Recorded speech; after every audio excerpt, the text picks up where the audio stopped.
A saúde não falhou porque ela está lá quando a pessoa precisa de urgência.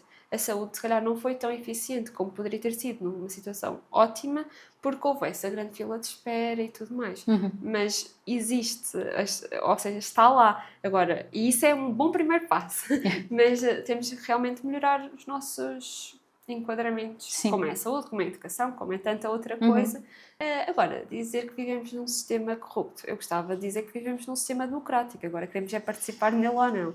Acho que é um bocadinho essa a pergunta. Não, evidentemente, é um indivíduo específico que fez essa afirmação, mas isso é consequência de toda uma propagação de um discurso que mina a democracia, porque não há o interesse em preservá-la. Hoje, no Lena Podcast, decidimos trazer para a mesa quem estuda isto ao milímetro, mas também quem dá a cara pela linha da frente.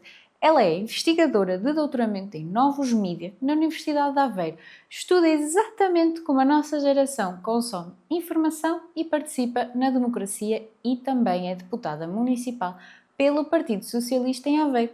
Connosco, Catarina Feio. Catarina, muito bem-vinda ao nosso podcast. Obrigada por teres aceito o nosso convite. Bora começar?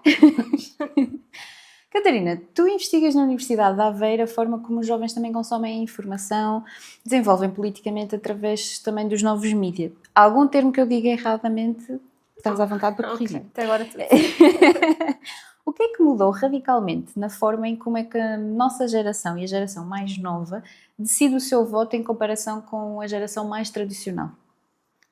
Ok, essa é uma pergunta muito específica que tem um enquadramento grande por trás.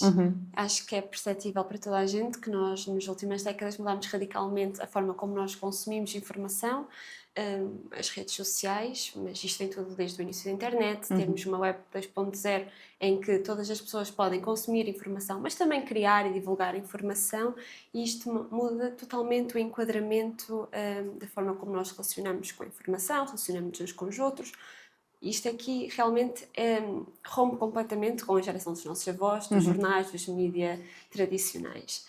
Isto vai permitir muitas oportunidades, ou seja, deixamos de ter um controle total através dos mídias tradicionais da televisão e dos jornais para a mensagem que é transmitida para as massas, e aqui passamos a ter uma comunicação em rede em que vários promotores acabam por divulgar a sua informação. Isto funciona também para os políticos, para novos canais de informação que têm esse lado positivo, porque conseguimos passar a mensagem diretamente, ou conseguem transmitir diretamente a mensagem aos seus públicos, mas também tem todo o lado negativo da desinformação, dos conteúdos que polarizam, do conteúdo de ódio e tudo mais. As fake news, que se fala muito. Agora, se isso vai condicionar totalmente a escolha em quem votar dos jovens, aí já é um grande tema para debate, mas muda totalmente a forma como atualmente as pessoas consomem informação e como isso influencia ou não o enquadramento eleitoral, principalmente se formos ver casos como Cambridge Analytica, que condicionou as eleições nos Estados Unidos em 2016. Isso pode ter um impacto muito maior, muito dissimulado e negativo, porque condiciona, com base dos gostos de cada um, condiciona os indecisos, se calhar a caírem mais para um lado do que seria a sua vontade. Exato. Ou seja, nós se tivermos uma ideia já pré-concebida, o algoritmo vai-nos entregar aquela ideia tantas vezes que, em vez de ser só uma ideia, acaba por ser um gosto e acaba por ficar cada vez mais vincado. Acaba por também introduzir aqui, se calhar, eu estava inclinada para aquele voto, mas de tanto ver, vai já ser o meu voto e a escolha final. Pois, isso precisa de dados empíricos para fundamentar, mas é uma boa hipótese. Os algoritmos, as redes sociais funcionam para nos deixar colados a eles, os scrolls infinitos são isso, e os algoritmos vão pegar na informação que nos prende mais atenção e voltar a reproduzi-la. Pode ser coisas que nós gostamos ou coisas que nós odiamos, porque tudo o que desperta os nossos sentimentos, positivos ou negativos, acaba por ter um maior alcance, por ter uma maior retenção. É tudo o que o algoritmo adora. Existe uma narrativa também instalada que os jovens portugueses são muito mais apáticos, que não querem saber da política hoje em dia. A tua investigação académica diz que estão realmente desinteressados ou mudaram os canais de participação? Tendencialmente, e o que os estudos anteriores já vieram constatar, é que os jovens portugueses, mas os portugueses em geral, são mais passivos. comparando com outros países da União Europeia. Tivemos a altura da crise, da chamada geração Arrasca, que foi mais vocal, até participar em movimentos de protesto, mas depois voltámos a atenuar os meios de participação. Mas no enquadramento mais geral, o que acaba por acontecer é novos meios de comunicação e os novos meios, novos mídias, as novas redes sociais permitem outras formas de participar e envolver politicamente, para além das tradicionais, como é votar, contactar políticos e tudo mais. E isso é transversal, não só em Portugal, mas em muitos países, ou seja, se calhar em vez de ter uma ação mais física, há uma expressão online, há outras formas de mobilização. Isso é uma tendência internacional, uma preocupação internacional, mas também uma tendência internacional. Não só especificamente de Portugal, ou seja, Sim. As novas gerações estão muito mais envolvidas politicamente dentro das redes sociais do que na rua, por exemplo.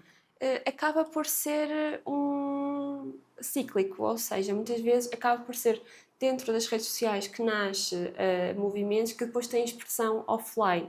Já não conseguimos hoje em dia dizer estes dois grupos, ou destacar dois grupos de forma estanque, o real, não é? E o online. As coisas estão muito interligadas. Nós vimos como foi o movimento Black Lives Matter, que teve uma grande expressão online, que depois se manifestou em grandes protestos físicos, e que teve também uma componente internacional e global, que começou nos Estados Unidos, mas depois alastrou-se. Também é outro fenómeno das redes sociais, ou seja, nós já não vivemos no nosso contexto local ou nacional, nós somos guiados por tendências globais que se manifestam um bocadinho por todo o lado. Ou seja, não é só porque o movimento cresceu nos Estados Unidos ou na China ou na Índia, mas ele vai se dissipar por todo o mundo e nós vamos fazer parte dele, quer queiramos, quer não. Sim, vivemos num mundo global e as redes sociais ajudam a expandir. E hoje em dia também o debate faz muito em vídeos rápidos e dinâmicos nas redes sociais, TikTok, Instagram, até o YouTube já tem os vídeos curtos, não é? Um gosto, uma partilha, traduzem-se em cidadania real ou o ecossistema digital corre o risco de criar uma falsa sensação de intervenção política? Sim. O que eu defendo no meu trabalho académico é o que muitas vezes acaba por acontecer em níveis de participação mais passivos, que é simplesmente dar um like, dar um repost sem acrescentar nada à conversa. É quase uma dinâmica de espelho. Espelha-se opiniões ou temas, mas não se contribui para eles. E isso é uma questão preocupante em si, se nós considerarmos que é aí que acaba a participação. Agora, se um vídeo curto ou se um conteúdo mais efêmero der origem a debates e dinâmicas consequentes, aí pode ser o despoltar ou um gatilho para uma participação mais real, uma participação efetiva. Mas é um problema achar que se terminar aqui acaba a minha necessidade de me exprimir sobre o tema. Mas, por outro lado, também, ou nós fazemos um repost de um conteúdo, de uma notícia, também estamos nas nossas redes sociais a assumir-nos de alguma forma perante o tema, ou seja, estamos a posicionar-nos sobre o tema, o que também é algo interessante e passa uma mensagem às pessoas que nos seguem, aos nossos amigos. Porque se eu partilhar uma notícia sobre determinado tema, ou eu concordo com ela, ou se a notícia for contra aquele determinado tema, eu também concordo contra o tema. Sim. Portanto, estou a dizer também sou a favor ou contra este determinado tema que estou a partilhar. Exato, mas se for só isso é muito inconsequente.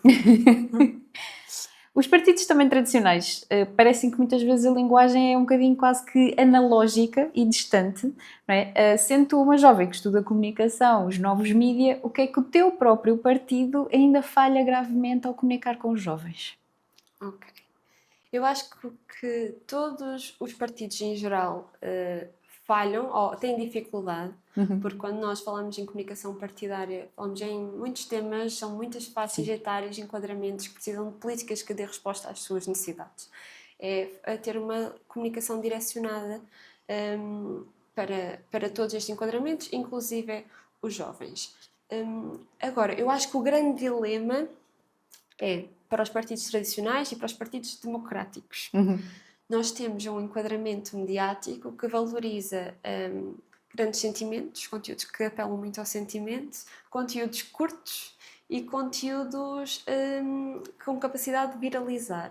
Isso geralmente cria o enquadramento perfeito para criar conteúdos simplistas que não dão propriamente resposta às necessidades, aos problemas ou às ansiedades do cidadão. E realmente um partido democrático, seja o Partido Socialista, onde eu sou militante, ou qualquer outro partido da ala democrática portuguesa ou internacional, vai sempre ter essa dificuldade, e ainda bem, porque eu acho honestamente que a partir do momento que conseguir comunicar dessa forma e morrer ali, ou seja, o seu conteúdo, se for meramente isso, nós perdemos também a nossa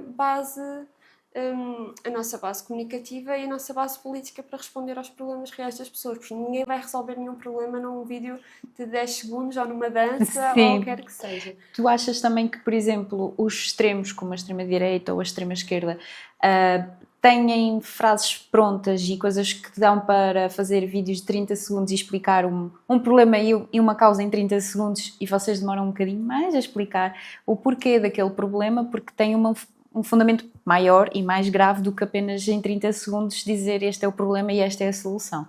Achas que também é um bocadinho isto? Ou seja, os vídeos curtos viralizam muito mais nos extremos porque realmente a resposta, o problema e a solução é imediato, e vamos dizer, os partidos democráticos como o PS têm que explicar um bocadinho mais o vosso fundamento e o problema e a solução.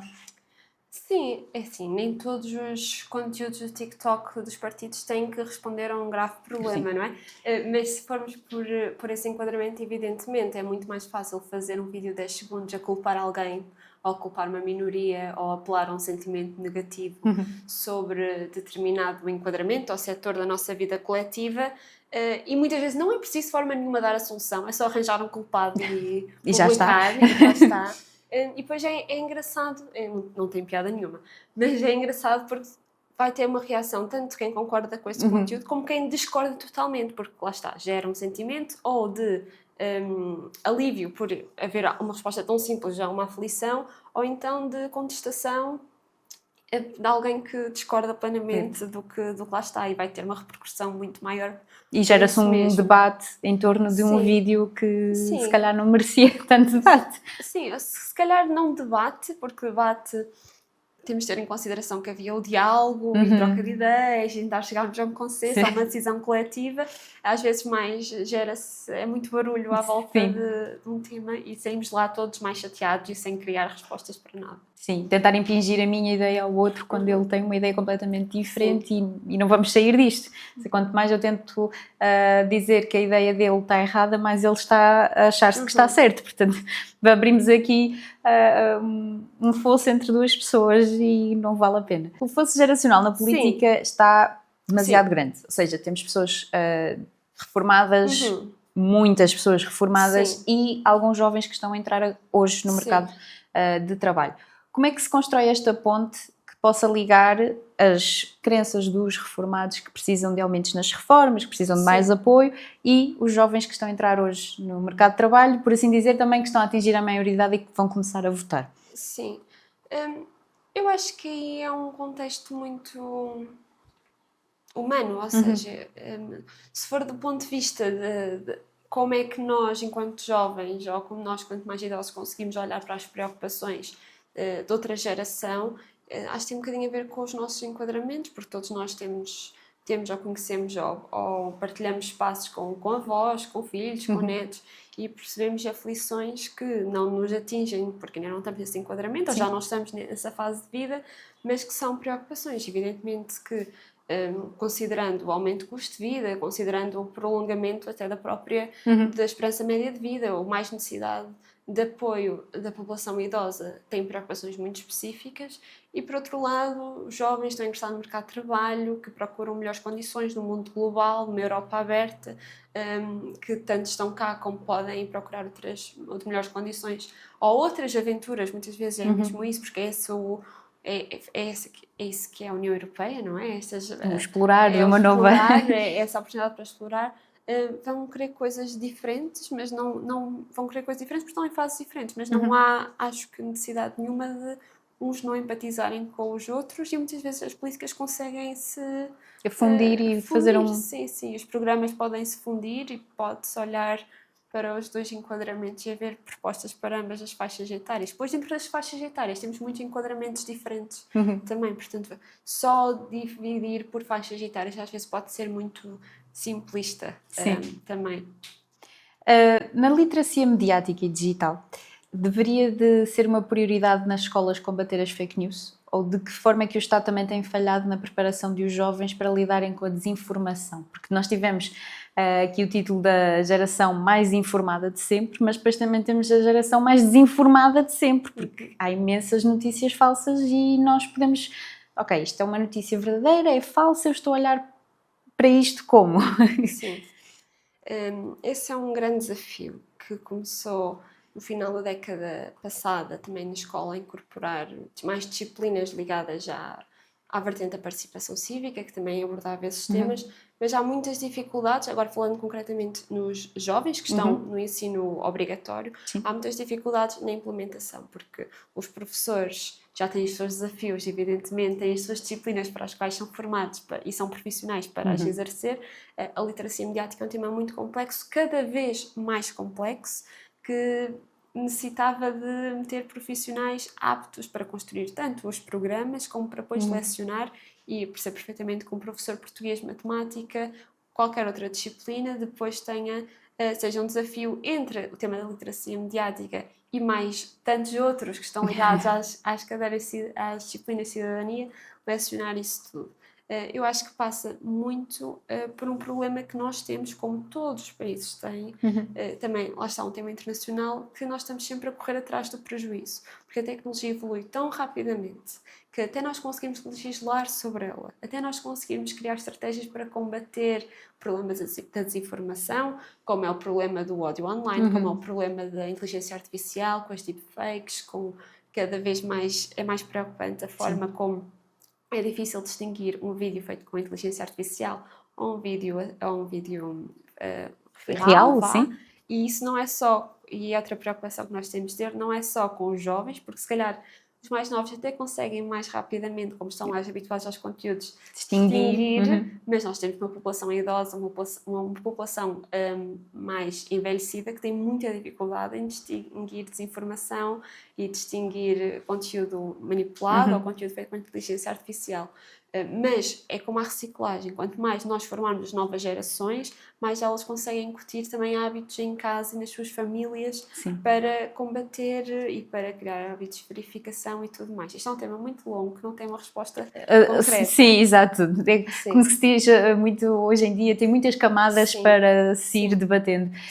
Claro que uma resposta curta é um bocadinho complicado, mas resumindo, acho que está... Mas só, se calhar, no último chavão, não basta legislar sobre isso, é preciso formar professores, formar especialistas, colocá-los nas escolas, treinar programas, e não pode ser programas sobre estas matérias, tal como é na literacia política, que seja uma aula clássica. Nós temos que colocar as crianças e os jovens estas matérias com as mãos na massa, a fazerem atividades, no contacto com a informação e desinformação real, porque essa também é uma das evidências da literatura que estuda os temas, que não pode ser top-down, mas bottom-up, ou seja, tem que ser construída, integrada e participada com os jovens, que é toda uma estratégia, uma dinâmica de sala de aula muito específica, que choca completamente com outras matérias. Não é? Ou com o sistema que estamos hoje em dia, que ainda é um sistema muito clássico e não tão modernizado, se calhar não estamos tão preparados para isto.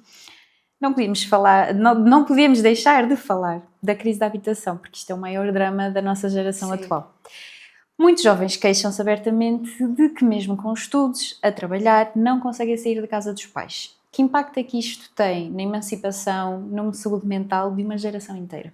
Tem um impacto brutal, verdadeiramente brutal. Isto impacta toda a construção da vida de um jovem que se quer emancipar e começar a sua vida autónoma. Criar uma família. Exatamente, criar uma família, aceitar oportunidades de trabalho noutras localidades, ou seja, um jovem que queira ser professor em Lisboa por dar resposta à falta de professores em Lisboa. Não compensa um jovem ir para Lisboa porque todo o seu ordenado vai para um quarto, quase. Vai para um quarto. É um flagelo muito grande que impacta verdadeiramente a construção da vida autónoma de um jovem, o que vai ter repercussões ao nível demográfico, ao nível das decisões de vida mais elementares. Como é que isto se combate? Evidentemente que não é uma resposta fácil, senão já todos tínhamos resolvido isto. Claro. Mas, na minha opinião pessoal, e enquadrada também no meu enquadramento político, eu acho que passa muito também por termos políticas que, tanto ao nível nacional, evidentemente, mas também ao nível municipal e local, consigam atenuar e dar resposta e criar mais condições de habitação. Que não passa só por legalizar empreendimentos, que muitas vezes até estão reféns de um interesse totalmente comercial. Eu acho que essa não é meramente a resposta e podemos diminuir as burocracias e pôr as coisas a andar mais rápido, isso não vai resolver. Não resolveu nós colocarmos o IVA mais baixo, não resolveu aquele apoio para os jovens de diminuir a taxa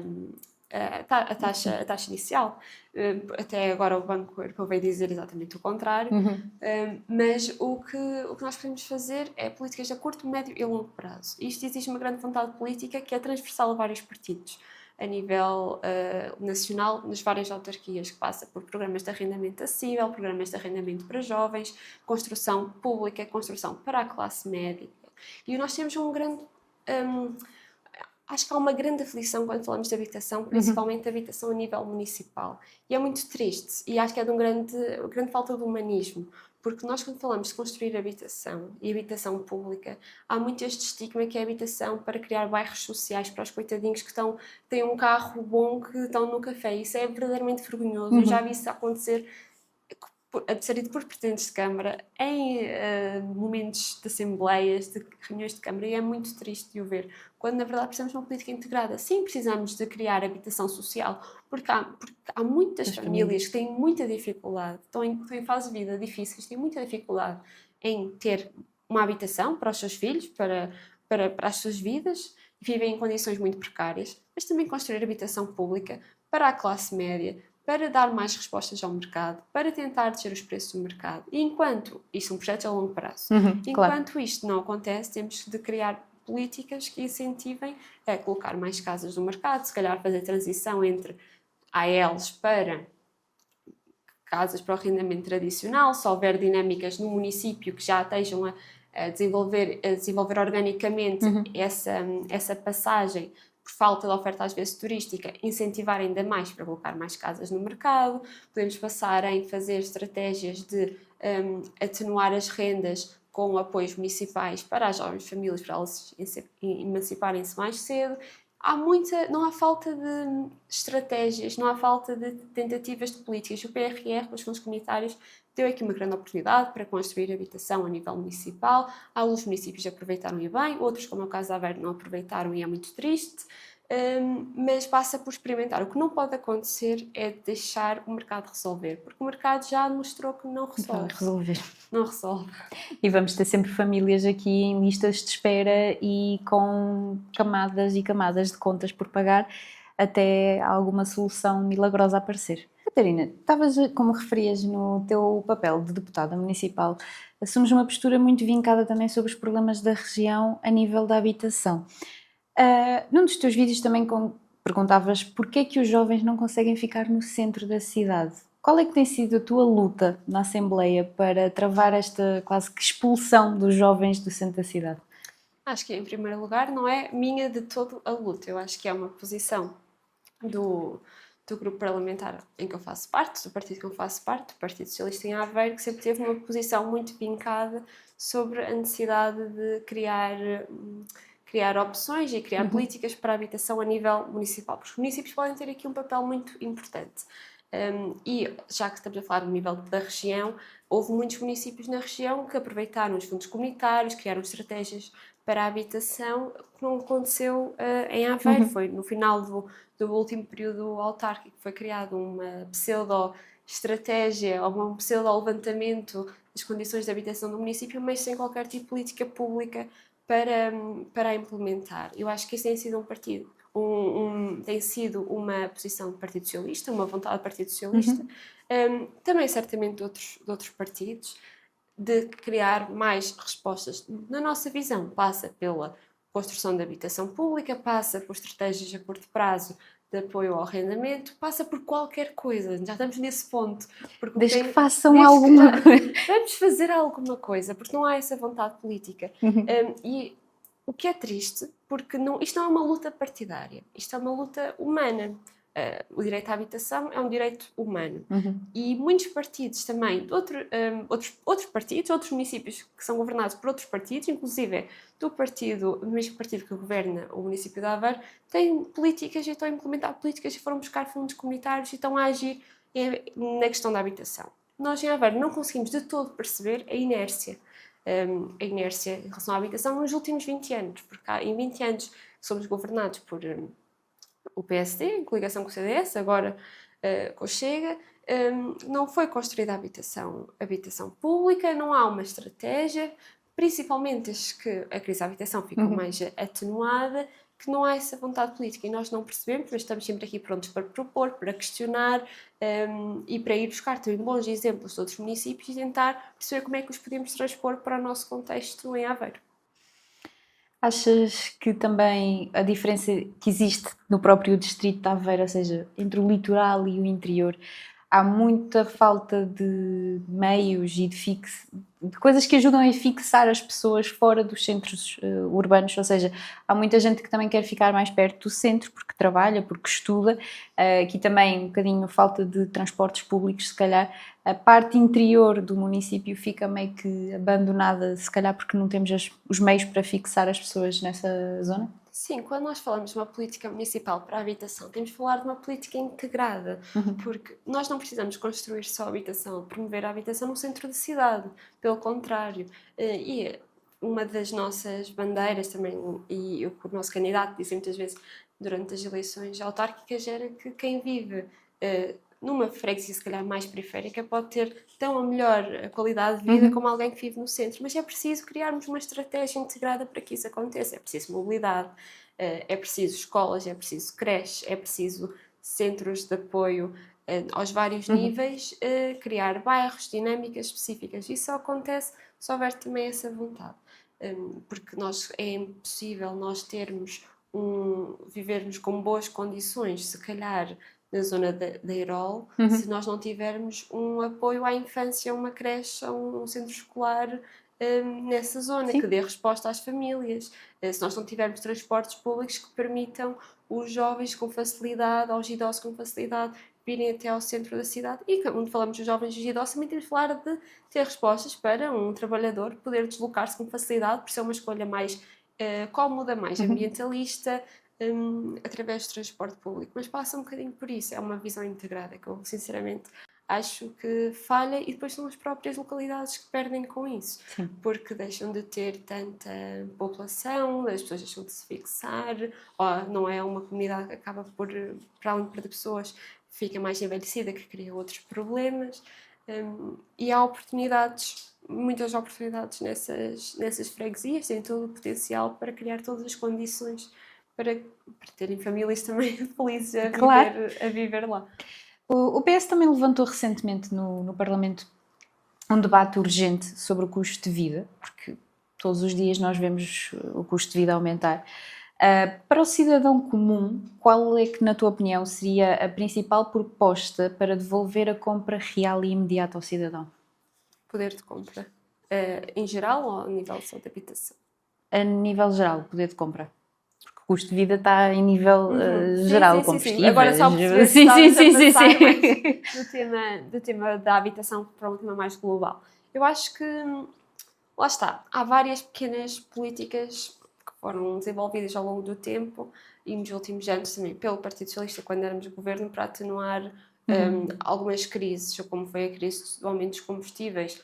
Houve políticas nesse sentido, quando foi também o aumento dos preços da alimentação e dos bens essenciais, também houve políticas para diminuir a receita do Estado para ser mais barato para o consumidor final. Há essas políticas, evidentemente. Agora, a nível pessoal, isto passa muito por aumentar por um lado, por muito que nós aumentemos os salários, isso foi o que nós vimos também nos últimos anos, com o aumento do salário mínimo e com o aumento também do salário médio, não tanto quanto gostaríamos, não é? Porque nós não regulamos o salário médio, sim. conseguimos colocar um limite para o salário mínimo e a partir daí podemos evidentemente criar dinâmicas ao nível dos funcionários públicos, mas passa só por aí. Temos a questão do salário, que realmente são muito baixos para os preços que temos, mas os preços têm subido exponencialmente.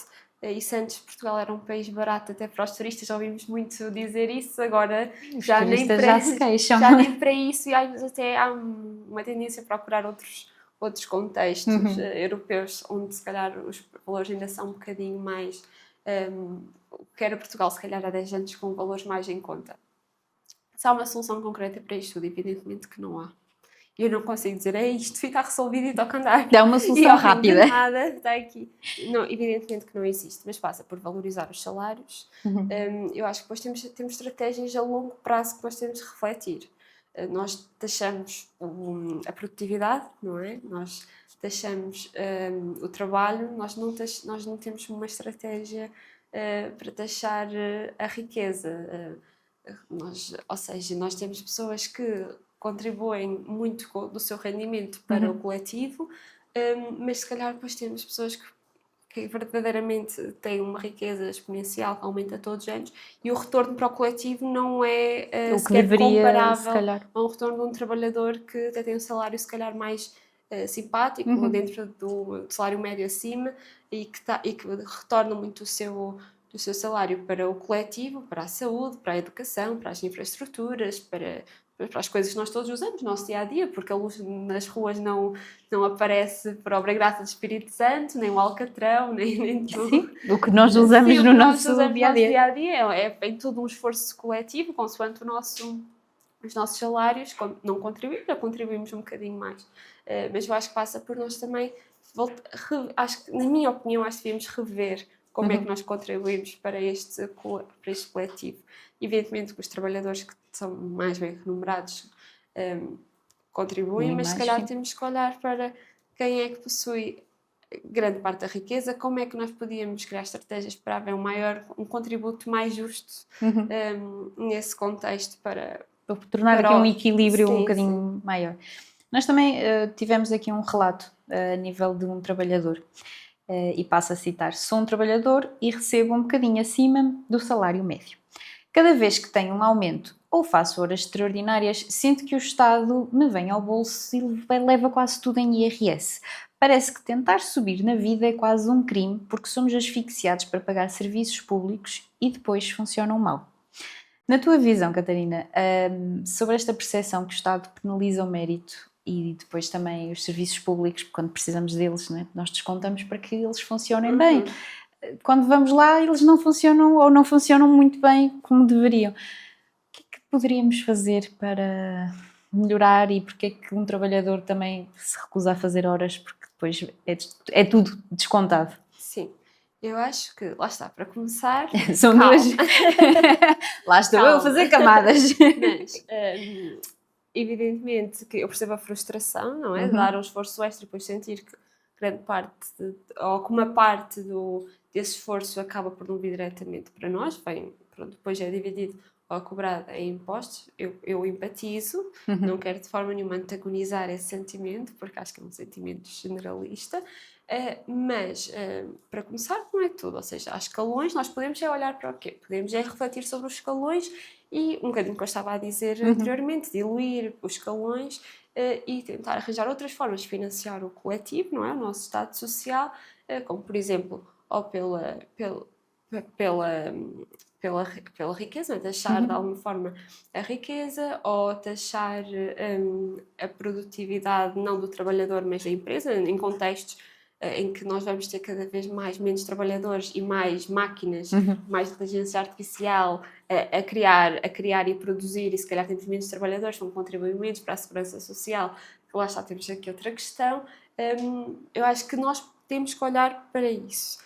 Acho que de forma nenhuma o Estado é contra o Estado, ou seja, fazemos parte de nós todos, não é? Todos os partidos, todos os enquadramentos, todas as... O Estado somos todos nós. Sim, as especificidades.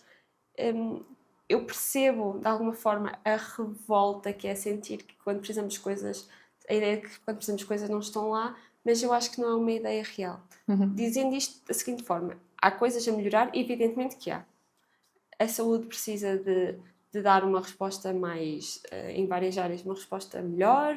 A educação também, com o problema da falta de professores, também precisamos de contornar esse problema e precisamos melhorar isso tudo. Mas nós temos um Estado Social que existe. Se nós temos um filho, ele vai para a escola. Nós vivemos num país em que nenhuma criança deixa de estudar ou ter a sua vida e de poder ir para a universidade, ingressar e tomar as suas decisões. Porque nós temos um Estado Social que assegura tanto o meu filho como um filho de um vizinho meu podem ir para a mesma escola. Podem ir para a mesma escola e podem ter as mesmas oportunidades. Pois, claro, que há um enquadramento de explicações, de enquadramento da casa, de enquadramento de capital social e cultural que vão influenciar isso tudo. Mas a escola está lá, o Estado garante isso para tudo. Com mais professores ou menos, mas ainda vai funcionando. Mas lá está, aquilo é aquela questão de há falta de professores em zonas específicas, aliado depois à crise da habitação, e depois é difícil fixar professores na área de Lisboa, porque hoje ninguém vai para lá, quando os preços são incomportáveis, depois está tudo relacionado, isto não há problemas isolados. Já o que eu estava a dizer, ou seja, temos o exemplo da educação. Ninguém sabe, se o meu avô ou a minha avó tem um problema, vai para o hospital tal como o avô ou a avó do meu vizinho, independentemente dos nossos rendimentos. As urgências estão lá para assegurar isso a todos. E como isto, muitas outras áreas. O Estado Social existe e Portugal não é de todo um dos piores enquadramentos. Muita gente glorifica os Estados Unidos, eu não gostava de viver nos Estados Unidos. Mas isto para não de todo desresponsabilizar o nosso papel em tomar decisões coletivas para melhorar a experiência de todos, mas o que eu acho bonito, mesmo no Estado, eu tenho que parar, eu peço desculpa. Não, vontade. Isto, falar muito faz cedo. Exato. Mas o que eu acho mesmo bonito na nossa concepção humanista e progressista do Estado Social é que nós contribuímos todos para um coletivo, para todos usufruirmos do coletivo, independentemente do quanto nós contribuímos ou não. Pode alguém não contribuir, ou seja, o fruto do seu trabalho, por ter o salário mínimo, outro enquadramento, e não consegue. Contribui, mas outras pessoas que noutra fase da vida, e depois isto bem nas fases da vida, está a contribuir, mas todos nós podemos usufruir porque são os direitos básicos humanos que estão assegurados. Sim. Tu também sentes que o PS vai se destacando aqui um bocadinho com algumas conquistas claras, como foi o aumento progressivo do salário, como falaste há pouco, o salário mínimo, porque o médio, enfim, é mais devagar. É mais devagar. A redução do desemprego, o reforço dos apoios sociais. Tu sentes que o PS se destaca um bocadinho nisto, mas que no fundo depois nos debates mesmo políticos ou nos debates nos cafés dos próprios militantes de vários partidos, foca-se só naquilo que está mal e que está por fazer. Focamos-nos muito na parte crítica. Sim, e é natural, porque somos humanos e nós queremos melhorar as coisas que queremos não estão tão melhorar. bem e sentimos sempre o impacto das coisas que não estão bem e já estamos habituados às coisas que já estão melhores e de bola para a frente toca a andar. Evidentemente, e acho que o nosso foco também tem que ser nas coisas que não estão tão bem e é por isso que temos uma Assembleia da República, é por isso que existem parlamentos para várias visões, discutirmos possibilidades de melhoria para as diferentes áreas, de políticas para as diferentes áreas. Eu gosto dessa imagem de política, ou seja, de política enquanto tomada de decisão coletiva e como é que nós podemos debater e organizarmos e falarmos com numa Assembleia representativa de várias ideias e vários fragmentos políticos da população portuguesa para chegarmos a concordâncias que agradem a todos, por exemplo. Ou pelo menos que não sejam só divergências, também hajam convergências sobre vários temas. Eu acho isso verdadeiramente democrático. Acho que não é esse o tempo em que nós estamos. A nível de debate político, ao nível da polarização que toda a gente sente e vivencia, mas eu acho que esse realmente é o fundamento da democracia, idealmente da democracia em Portugal. Mas evidentemente vamos sempre focar no problema, ninguém vai passar um dia a dizer, a dar palmadinhas nas costas a dizer que isto está tudo muito bem, mas às vezes é importante nós relembrarmos de onde é que viemos, onde é que estamos, o que é que nós fizemos bem, também para perceber qual é que é o melhor caminho para andar para a frente. E tocando aqui um bocadinho também na diferença entre o salário mínimo e o salário médio em Portugal, eles continuam muito próximos, ou seja, pode-se ir aumentando o salário mínimo, mas o médio estabilizou e está demasiado próximo do mínimo. Há aqui uma vertente em que quase que um país inteiro recebe um ordenado mínimo, um sentimento que fica aqui, se calhar, de estamos a transformar aqui o país em que toda a gente vai receber o mesmo. Eu acho que, por um lado, não é bem isso que acontece. Eu acho que, evidentemente, que nem toda a gente não é esse o enquadramento dos rendimentos do trabalho dos indivíduos. Acho que o sentimento geral é que é muito esforço para um retorno, às vezes, não tão grande como se gostaria. Isto aqui passa, na minha perspectiva, um bocado laica, porque não é toda a área económica a minha área de profissional, mas para incentivar economicamente a que haja melhores condições laborais e melhores contratos, melhores rendimentos. E eu acho que estando numa situação de pleno emprego, onde as empresas têm falta de mão de obra, temos é criar políticas para incentivar as empresas a criar melhores condições laborais e remuneratórias para os seus trabalhadores, não fazer o contrário, que acho que é um bocadinho que temos vivido nos últimos tempos, com o pacote laboral, que é numa situação de pleno emprego, em vez de criar medidas para proteger os trabalhadores, parece que estamos a fazer exatamente o oposto, o que é verdadeiramente... Eu não consigo, honestamente, a nível pessoal, perceber isso. Quer dizer, percebo, mas não... Custa a entender? Sim, mas ao nível humano custa a entender essa decisão agora e o porquê dela, mas eu acho que, honestamente, esse enquadramento político que estamos a viver neste momento não vai ajudar essa dificuldade que toda a gente sente no seu dia-a-dia. Sim.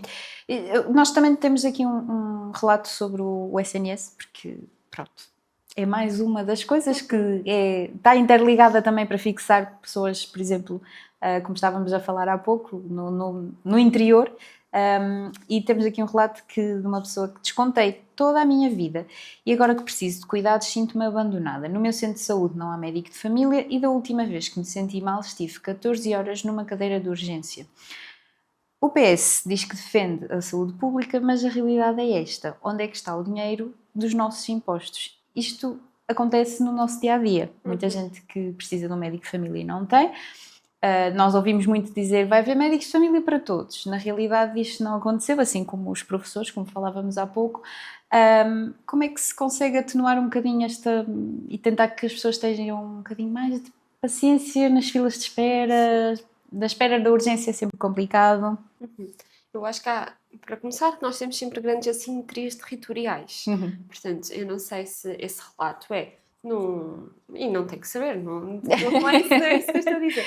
Mas há uma grande diferença entre um país mais litoral, onde há serviços mais próximos, e um país mais interior, que muitas vezes, por questão da desertificação, da falta de pessoas, depois tem repercussões a uma resposta escolar mais fraca, porque não há tantas crianças, não há tanto apoio de saúde, porque também não há tanto enquadramento demográfico para que isso aconteça, e eu percebo essa frustração, mas por outro lado também passa por melhorar o que nós já temos, ou seja, evidentemente que a gestão da saúde é um sistema muito sensível, porque é o tema também das pessoas quando precisam de um momento mais vulnerável, não é?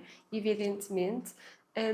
E o nível das urgências é um tema muito específico da saúde que é um bocado difícil, porque também depende muito dos fluxos, das alturas em que preciso mais necessidade de resposta em detrimento de outras. Eu não acho que se calhar as políticas dos últimos anos tenham funcionado muito bem, porque houve uma grande promessa que resolvia a questão da saúde muito rápido, mas ainda bem que estamos sentados porque continuamos à espera. Eu acho que esse também é um problema não é política, é um problema de campanha política, porque que se promete muita coisa. Não, porque os problemas existem porque são questões complexas e se não são perfeitos porque dificilmente tudo será perfeito, não claro. é? Mas persistem às vezes, ou é mais difícil resolver ou melhorar alguns temas porque realmente são temas muito complexos, portanto estar a oferecer uma solução simples para temas em alturas vulneráveis, são campanhas eleitorais, depois também cria estes dissabores. Mas eu acho que a saúde é um tema muito importante para as pessoas porque precisam dela nos seus momentos mais vulneráveis e dos seus entes queridos e tudo mais. Mas eu não, é assim, é um bocado rude se calhar dizer isto, mas a saúde não falhou. Como é que eu vou dizer isto? É muito difícil dizer sem parecer rude. A saúde não falhou porque ela está lá quando a pessoa precisa de urgência. A saúde, se calhar, não foi tão eficiente como poderia ter sido numa situação ótima, porque houve essa grande fila de espera e tudo mais. Mas existe, ou seja, está lá. Agora, e isso é um bom primeiro passo, mas temos que realmente melhorar os nossos enquadramentos, Sim. como é a saúde, como é a educação, como é tanta outra coisa, mas não há uma resposta simples para isto, evidentemente. Também sentes que a burocracia, tentaram simplificar um bocadinho aqui esta parte da burocracia e ela falhou, porque continuamos a ter muita burocracia para tentar tratar no nosso dia-a-dia, porque enquanto trabalhador saio de manhã, entro à noite em casa, tenho as crianças, mas ainda tenho que tratar de papéis porque tenho que mandar, por exemplo, se for um trabalhador independente, tenho que ir ao site das finanças, tenho que ir ao site da Segurança Social, tenho que tratar dos papéis para mandar o IRS. Sentes que foi tentado simplificar e falhou? Ok, não acho.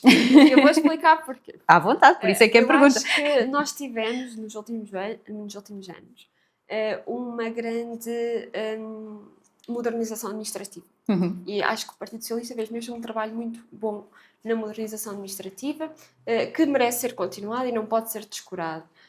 Isso é coisas que hoje são simplíssimas para nós, que é podermos ir ao site das finanças ou da Segurança Social, tratar de alguma coisa, de forma prática, no conforto das nossas casas, não ir para filas, e todas as chatices que isso traz.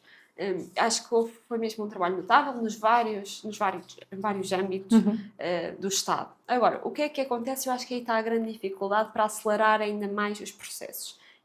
Nós temos um Estado, os organismos do Estado funcionam por silos. Temos as finanças, temos a Segurança Social, eles não comunicam uma com a outra. E, evidentemente, os processos poderiam ser acelerados se nós tivéssemos estes vários organismos a comunicar uns conjuntos e não precisássemos de ir colocar informação na Segurança Social para depois ir buscar uma declaração lá e passar para entrar no portal das finanças e colocar lá e tudo isso. Agora, isso seria mais fácil, seria maravilhoso, esperemos chegar lá, mas há aqui também algumas preocupações, como é a preocupação da segurança, dos dados, da regulação e das recomendações de proteção de dados. Depois também tem aqui esta vertente mais sensível, como é que nós conseguimos fazer isso tudo, mantendo também as diretrizes de privacidade e tudo mais. Mas sim, mas se eu acho que estamos piores, não estamos, já estamos muito melhores, acho que podemos estar melhores, mas isso também acarreta uma grande responsabilidade, porque estamos sempre a falar também de dados sensíveis. Um passo de cada vez. Sim. E vivemos também sobre diretrizes da União Europeia, e muito bem, porque a União Europeia tem realmente políticas de proteção de dados que são muito importantes, principalmente na era digital, das redes sociais e tudo mais, e isso também significa que temos que viver de acordo com as regras que são das regras europeias. Sim. Catarina, há uma crítica muito frequente entre os eleitores que o PS governou demasiado tempo e por isso os vários problemas se agravaram por desgaste desse tempo também. Como é que uma nova geração de militantes trabalha para renovar o partido? Então, por partes. Primeiro, sim, foi uma governação longa, há um desgaste natural, como há em todos os contextos políticos e em vários enquadramentos, quando há governações que têm muito tempo. Agora, se isso fez com que os problemas se agravassem ou não, isso não... Isso é uma opinião pessoal, não vou interferir com a opinião de outra pessoa, discordo, evidentemente, nessa visão.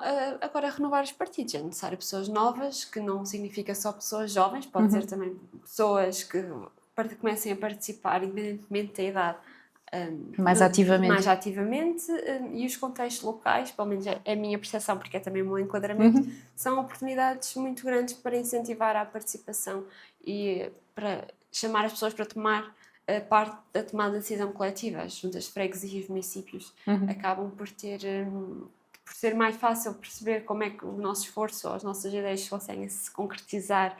É mais visível perceber nestes contextos mais locais, e as próprias campanhas eleitorais para as autárquicas são grandes momentos onde as pessoas se envolvem muito, e é importante depois reter as pessoas, e acho que isso é um desafio de todos os partidos em geral. Também costumam dizer muito que o PS se habituou a funcionar só por reação, ou seja, reage só quando os problemas já estão no limite. Tu tens essa visão que o teu partido funciona assim? Não, eu acho que evidentemente que há contextos internacionais que depois têm um impacto nacional, como foi o Covid, por exemplo. Nós reagimos ao Covid porque, como toda a gente, não havia outra forma de o fazer, e acho que até considerando o nosso enquadramento e os nossos resultados, até correu bem. Acho que evitámos que corresse muito pior, sim, no modo geral. Claro que não correu bem porque evidentemente perderam-se vidas, isso é o mais importante, mas acho que preveniu-se que muitas outras se perdessem. Acho que conseguimos organizar, e acho que foi um esforço coletivo do Governo Central e dos municípios para que isso acontecesse. Portanto, não considero propriamente isso. Claro que há coisas a melhorar, mas não, acho que não funcionamos por reação. Acho que fomos pioneiros em muitas coisas. A digitalização que falávamos também antes, acho que fomos pioneiros verdadeiramente na modernização administrativa, fomos pioneiros também noutras áreas ligadas mais à educação, como foi quando levámos os computadores para as escolas para cada criança, que veio aqui eliminar grandes discrepâncias económicas e territoriais no acesso à internet e para utilizar as ferramentas digitais. Acho que houve muitas áreas em que fomos pioneiros, como somos pioneiros a nível ambiental, com as energias renováveis. Pois claro que há situações que temos que dar resposta, mas também acho que acabámos por criar políticas e dinâmicas que subsistem até hoje, que acho que também são consensuais até entre vários partidos e tiveram continuidade a partir do momento que foram criadas. Falando na época dos computadores, também houve a época dos magalhães, uma grande também uma inovação por um lado, mas depois foi-se descobrir outros casos que levam muito aqui à corrupção, e mais um caso de corrupção, porque as autoestradas, porque os computadores Magalhães, no caso. Nós temos aqui um relato de uma pessoa, mais recentemente, por causa do José Sócrates, do caso José Sócrates, recente, que não é assim tão recente. Já está muito desgastado. Exatamente. O que mais me revolta é a falta de vergonha. Nós andamos a apertar o cinto e depois vemos que o Estado pode ter que pagar indemnizações ao José Sócrates, de milhões de euros. Parece que há duas leis, uma para o Zé Povinho e outra para os políticos que fazem o que querem. Entrando aqui neste assunto, que tem havido um debate muito aceso sobre a possibilidade do Estado ter que pagar uma indemnização bastante elevada a José Sócrates, como é que se olha para esta situação sem se sentir revoltado? Ok, então, sobre o caso em si específico, eu percebo perfeitamente, principalmente, eu sou um bocadinho mais fora dessa época, porque tive de idade, não estou aqui por mais forma nenhuma a meter-me de parte, mas por esse motivo não vivenciei isso muito pessoalmente, porque não tinha idade para isso. Mas percebo perfeitamente que quem tenha colocado expectativas no indivíduo, que depois as vê defraudadas, seja um sentimento revoltante, independentemente do contexto.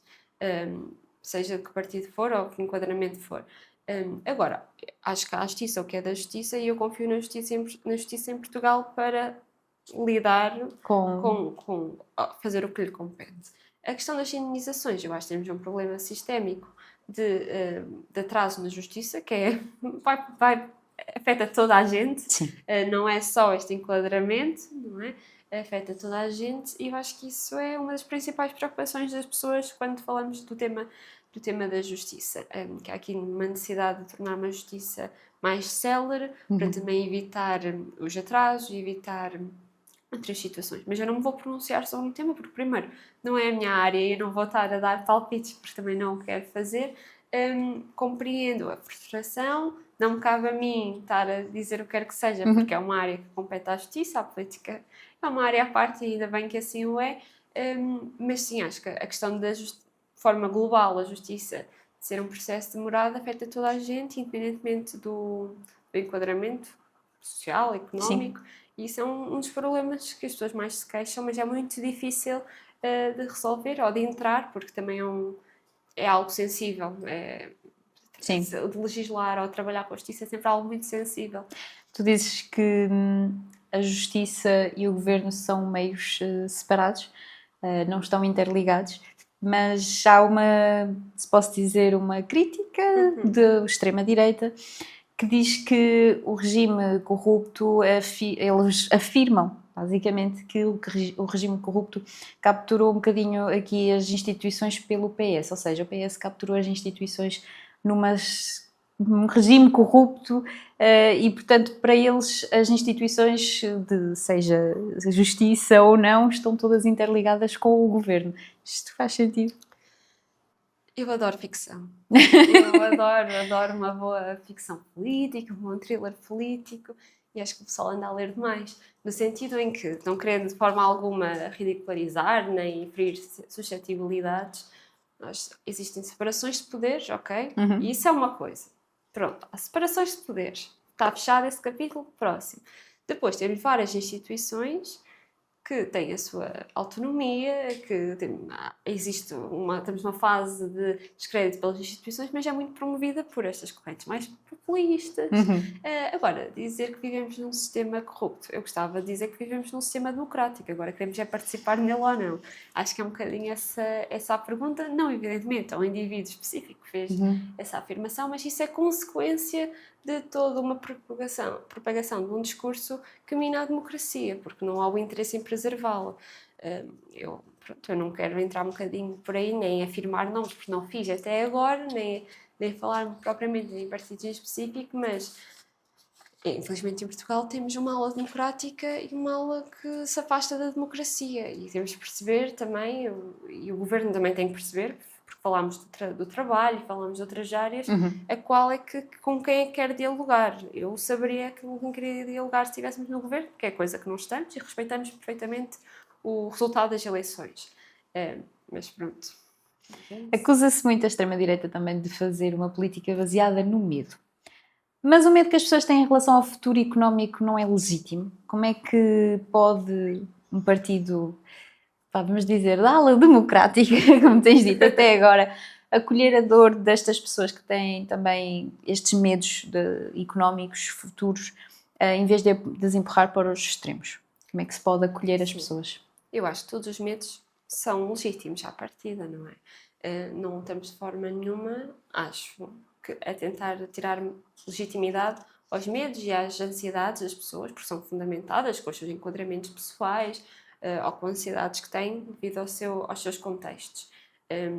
E evidentemente que isso é o que é um facto. Eu acho que não são os medos que levam as pessoas a aliar-se ou a tomar uma decisão eleitoral para a extrema-direita ou para a extrema-esquerda, mas como vimos perfeitamente, é a extrema-direita que tem uma força muito maior no contexto português que a extrema-esquerda.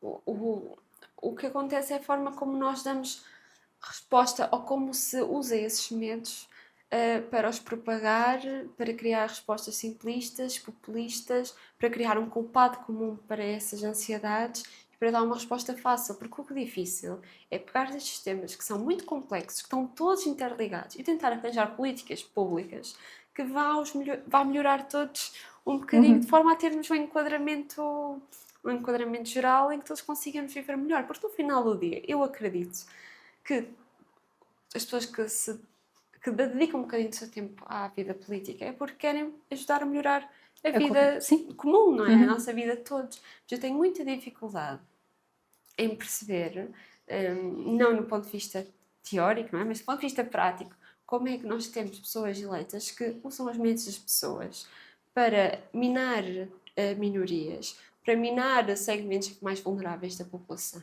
que às vezes usam pessoas que estão em situações vulneráveis, pegam nos seus medos e mesmo assim conseguem arranjar outros culpados para essas ansiedades. Porque é muito mais fácil fazer isso do que encontrar soluções práticas e concretas e estar disponível para dialogar. E não há diálogo. Quando nós não estamos para um objetivo comum, não há diálogo possível, e nós vivemos num enquadramento político onde o diálogo está minado porque nós temos uma ala que quer uma quarta república. E acho que a partir daí está tudo dito. É mais difícil ainda encontrar respostas para os problemas das pessoas, porque vai haver sempre alguém a gritar mais alto e de forma mais agressiva a dizer que a culpa é por causa deste, daquele, daquele outro, quando não é isso, é que temos este enquadramento, temos que melhorar a vida de toda a gente. Exato. E somos todos humanos e estamos todos para o mesmo, e às vezes esquecemos disso. As pessoas são todas humanas, têm todos os seus problemas, têm todos os seus sonhos, as suas legitimidades, independentemente da orientação sexual, de se nasceram em Portugal, se não nasceram em Portugal, porque é que vieram para cá, independentemente do território, se vivem no litoral, se vivem no interior, independentemente da idade. E há aqui uma falta de chão comum que é gritante. Enquanto não voltarmos a ter um chão comum, acho que é muito difícil termos uma política séria e humana. Chegamos ao fim das nossas perguntinhas piores. Vamos ao nosso jogo muito, muito, muito rapidamente. Ok. Perguntas sim ou não, completa a frase e eu digo uma palavra e tu dizes-me um significado com outra palavra. Ok? Agora não justificas, só escolhes algo. Vai ser muito difícil. Rapidamente. Pedro Nuno Santos ou António Costa? António Costa. Regionalização em Portugal, sim ou não? Sim, mas vou ficar pelo sim. Sim, mas pronto. Comunicar política, TikTok ou televisão? Tem que dizer TikTok. Hoje tem que dizer TikTok para o nosso enquadramento. Ideologicamente, ala de esquerda do PS ou centro do PS? Eu acho que estou no meio das duas, mas vou dizer esquerda. Baixar o IRS para a classe média ou investir esse dinheiro no SNS? Eu acho que podemos ir buscar o dinheiro do outro lado. Vou deixar passar. Semana de trabalho de 4 dias, sim ou não? Sim. O voto obrigatório em Portugal para combater a abstenção, sim ou não? Não. O maior erro histórico do Partido Socialista na última década foi? Isto é muito difícil. Erro histórico do Partido Socialista na última década. Não sei se é um erro histórico, mas eu acho que tínhamos a possibilidade, eu sei que não estou a cumprir com o jogo, mas acho que tínhamos a possibilidade de fazer reformas estruturais no último mandato antes de ser interrompido e serem convocadas as eleições depois da admissão de António Costa. Eu acho que perdemos por causa disso. Quando ouço André Ventura a falar na televisão, sinto que que vou desligar a televisão. A justiça portuguesa com os políticos tem sido?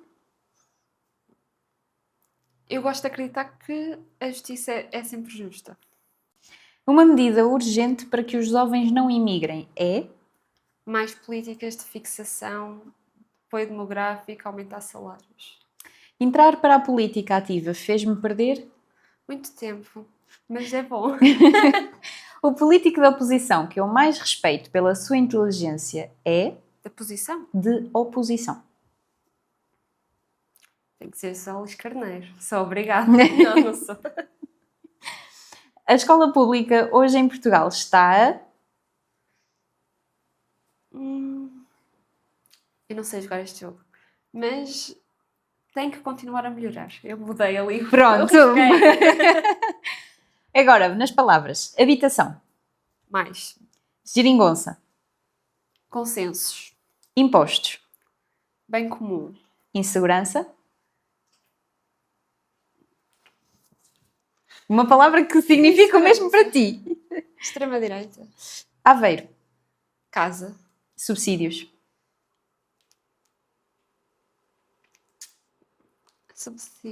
Subsídios é pescar o olho. Eu sei, eu tenho medo de dizer isto porque eu sinto sempre bem para aí 10 trolls de extrema-direita caírem em cima. Lamento de informar, mas eles vão dizer, eles vão vir. Eu não estou a dizer que disclaimer, eu não estou a dizer que pessoas que votaram na extrema-direita são trolls.